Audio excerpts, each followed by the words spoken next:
Olá pessoas, eu sou o Léo e eu sou o Miguel e esse é o canal Piuí. Existem vários motivos para se fazer um filme. Às vezes os motivos são bons, por exemplo, um diretor gosta muito de uma obra literária e quer ver uma adaptação. Mas às vezes tem alguns motivos meio só quero ganhar dinheiro. É o dinheiro, né? Só que seja o dinheiro, o gosto que você tem por uma obra ou simplesmente expressar a sua arte, todos esses são motivos muito tradicionais e bem aceitos. Agora, existem vezes em que as coisas acabam saindo do controle e que alguns filmes são feitos por razões inexplicáveis. E é exatamente isso que nós vamos ver hoje aqui no canal Piuí. 5 filmes que foram feitos por motivos absurdamente idiotas. Eu sei que tem muita gente que vê o canal Piuí e não deixa like, só esperando o momento em que eu vou pedir o like. Mas isso é uma coisa muito idiota, você não precisa fazer isso. Dá o like antes mesmo de eu pedir.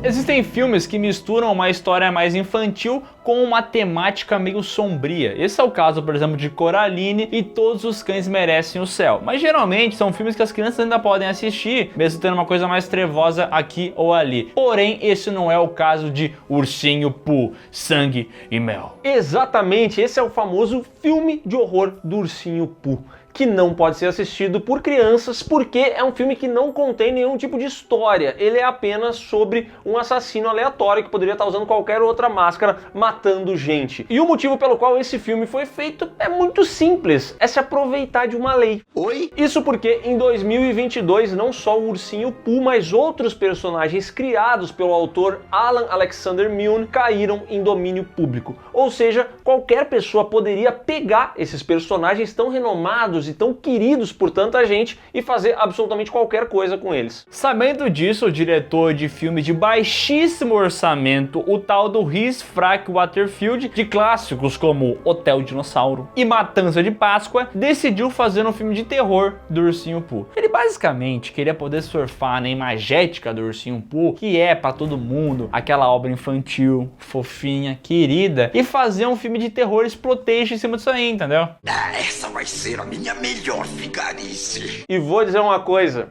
o cara mandou bem. Ele fez um filme de merda, tá? Esse filme aqui é horroroso. Se ainda não tem, vai ter vídeo aqui no canal Piuí, mas fato é que ele conseguiu fazer uma grana absurda só por ter utilizado o Ursinho Pooh. Afinal de contas, talvez você nunca tenha assistido esse filme e nem deva assistir ele, mas provavelmente você ouviu falar, porque isso foi noticiado em tudo quanto é lugar. E essa tática, pra ser sincero, é muito comum em Hollywood. Tem vários estúdios safadinhos por aí que pegam obras que já caíram em domínio público, como O Gato de Botas, o Peter Pan, e vão lá e fazem histórias em cima disso aí. Ui, que horror! Foi isso que aconteceu aqui e deu muito certo, porque o filme que custou 100 mil dólares faturou 4 milhões e meio e já tem continuação garantida. Me arrisco a dizer que não vai ser só uma, tá? Qual que vai ser a continuação com aquele burro depressivo lá? Tá pegando pesado, hein? O burro depressivo, o porco, todo mundo vai estar aqui e o diretor já anunciou que não vai ter só Pooh não, tá? Porque tem mais obras que já caíram em domínio público que vão virar filme de terror, como o Bambi e o Peter Pan. Então não vai ter só Ursinho Pooh, ele vai meter no nosso c... também. Desculpa. Fique calmo. Eu tô calmo! Hoje em dia, a Marvel é sinônima de CGI ruim e dinheiro no bolso. Mas no passado, lá em 1990, a história não era bem assim. Porque a Marvel, que era uma editora de quadrinhos, não estava muito bem das pernas. E para poder pagar as contas, teve uma ideia muito boa, que era vender o direito dos seus personagens. Na minha mão é mais barato, vamos se ajudar, pessoal. E entre eles estava o Quarteto Fantástico, que foi adquirido ali pela Fox. Existe toda uma questão que talvez seja Constantine Filme, a Fox, enfim, não importa. Fato é que o Quarteto Fantástico foi passado adiante e ganhou 2 filmes. O Quarteto Fantástico, de 2005, e aquele outro que tinha um surfista prateado, de 2007.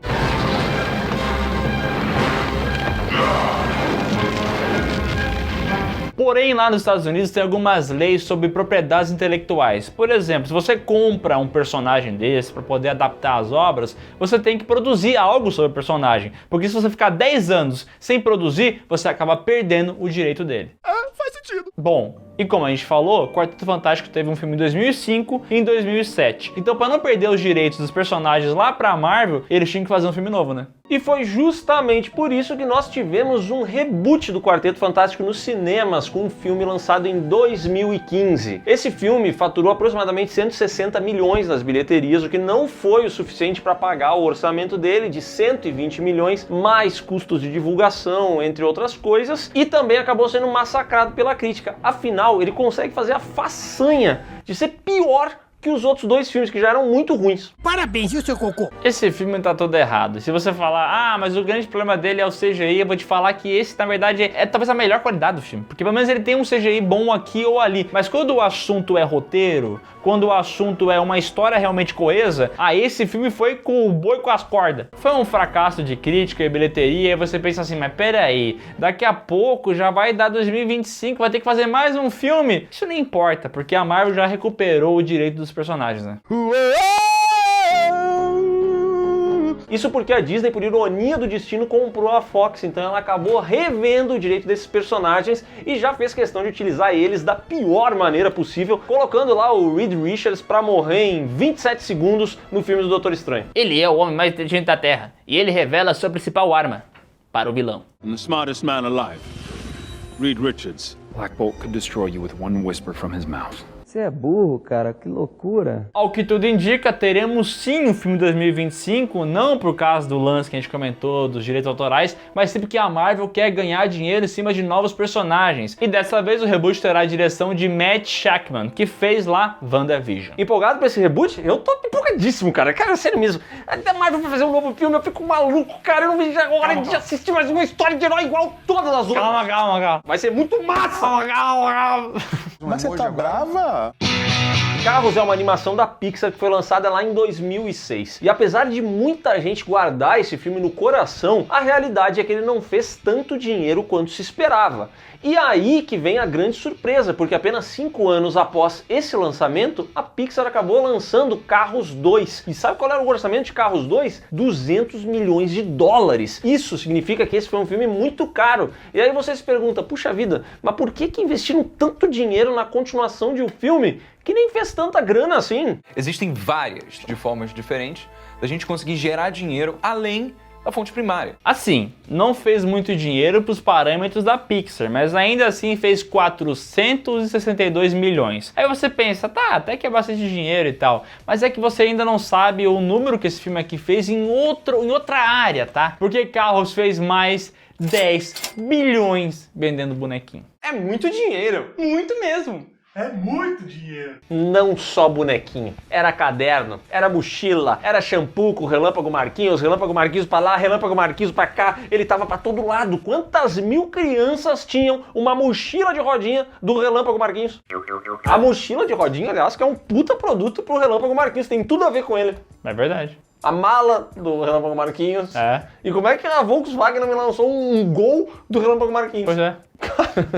Eles perderam a chance de ganhar bilhões. Vai te fazer pensar isso aí. Eu errei.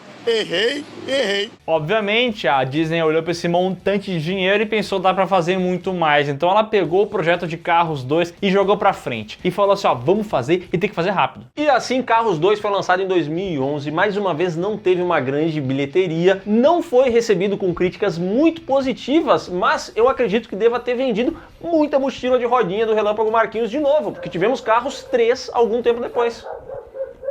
E Cachorros 2. Cachorros 2, Cortador de Grama 3, que tá aqui, cadê? E Tico 1. E assim, o Carros 3 foi um pouco melhor nas críticas, mas ainda assim, o grande motivo de ter feito o filme é para vender boneco. E só uma curiosidade, tá? Carros fez mais de 10 bilhões vendendo produto licenciado até 2011. De 2011 até 2023, a gente não tem um número. Então calcula quanta grana não deve ser. Calcula quanto? Cara, em breve teremos Carros 4. A volta de Relâmpago Marquinhos. E mochila de rodinha tá com pau.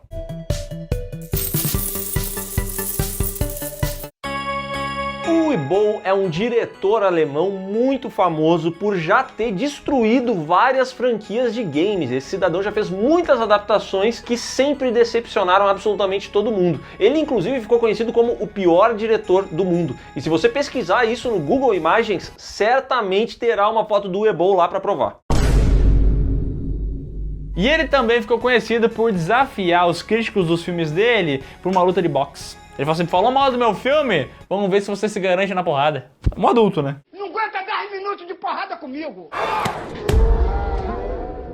Só que mesmo assim, mesmo tendo essa fama, mesmo tendo destruído Alone in the Dark, Blood Rain, Far Cry, mesmo assim, tem gente que confia nesse cidadão. E ele recebeu nada menos do que 60 milhões de dólares para lançar o filme Em Nome do Rei no ano de 2007. Filme esse que faturou impressionantes 13 milhões. Parece que a conta tá mais vermelha do que deveria, né? E quem disse que isso é problema meu? Aí você pensa, além de fazer filme ruim, esse cara ainda gerava um prejuízo gigantesco. Como é que esse cara conseguia convencer investidores a participar do projeto, a meter grana na ideia do Uwe? É aí que tá a parada, meu amigão, porque o prejuízo não ficava com eles não. Isso porque o Uwe se aproveitou de uma lei de incentivo à cultura lá da Alemanha. Basicamente é assim, uma empresa quer financiar um filme independente, então eles vão ter dedução dos impostos depois. Então ele ia lá e falava com empresa bancária, empresa de construção, falava com um monte de gente. Falava com padaria? Falava com padaria, falava com qualquer um que estivesse disposto a meter uns pila no filme dele para depois ter dedução dos impostos. E assim ele conseguia esses milhões todos. Que otário, que otário. Dessa maneira, quem tomava o prejuízo era o governo e o Uwe se aproveitava disso para fazer uma grana danada. Afinal de contas, quem realmente procura ter retorno no seu dinheiro jamais investiria uma grana em filmes de um diretor que é reconhecido por entregar produtos ruins e que não rendem dinheiro. Como diria em Tropa de Elite, o Uwe usou o sistema para ferrar o sistema. E o sistema é parceiro. Ou em alemão, Das System ist Funken!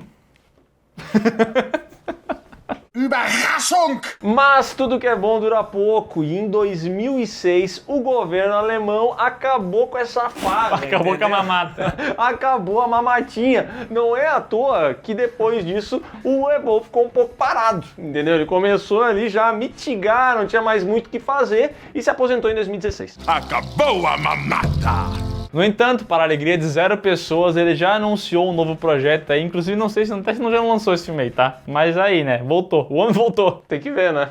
Eu vou ver? Não vou. Quero ver se a padaria financiou esse também. There's no way I'm doing it.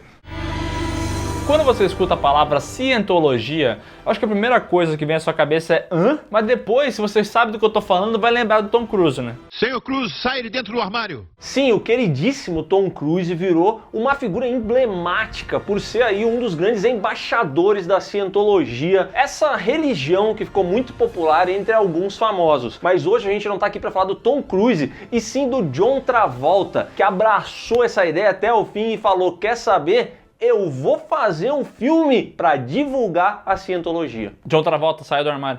Ei, saiam daí! Isso porque o John Travolta era muito fã do livro do Ron Hubbard. Ele lia isso e falava: caraca, isso é incrível, alguém tem que adaptar pro cinema. Ele ia lá e buzinava no ouvido dos diretores, produtores, mas ninguém dava bola pra ele. Então ele pensou: se ninguém vai fazer, I do it myself. Ele deu uma de Thanos e foi fazer o filme. Eu mesmo faço isso. E é curioso porque essas histórias do Ron Hubbard, que são sobre ficção científica, extraterrestres, e que foram publicadas antes mesmo dele ser aí o fundador da cientologia, elas não são reconhecidas por serem grandes histórias, mas o John Travolta entendia que, adaptando uma delas, ele estaria sim fazendo propaganda para a cientologia, entendeu? Esse é o caso de A Reconquista, filme lançado em 2000 e que é considerado por muita gente um dos piores filmes da história. Não é pra qualquer um. Não é pra qualquer um, isso é um título pesadíssimo. Esse filme é dirigido por Roger Christian, que não honrou o sobrenome dele ao adaptar essa parada aqui, né? Porque apresenta uma nova religião ao mundo. E aqui tem esse lance de alienígenas que no passado influenciaram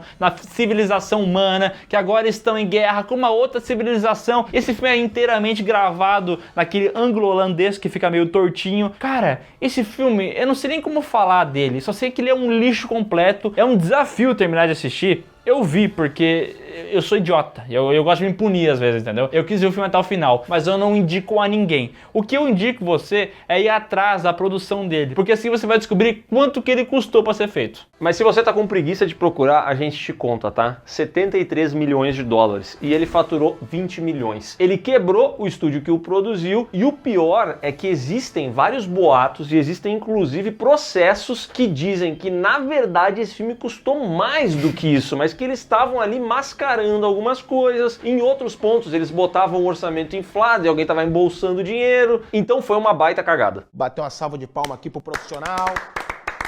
No resumo, esse filme aqui surgiu como essa ideia de ser uma propaganda religiosa e acabou sendo um fracasso que destruiu a vida de muitas pessoas. Não, ele conseguiu ser uma propaganda religiosa. Só não foi uma propaganda positiva. Antes desse filme a gente tinha 10 mil pessoas praticantes de cientologia. Depois dele, 5 mil.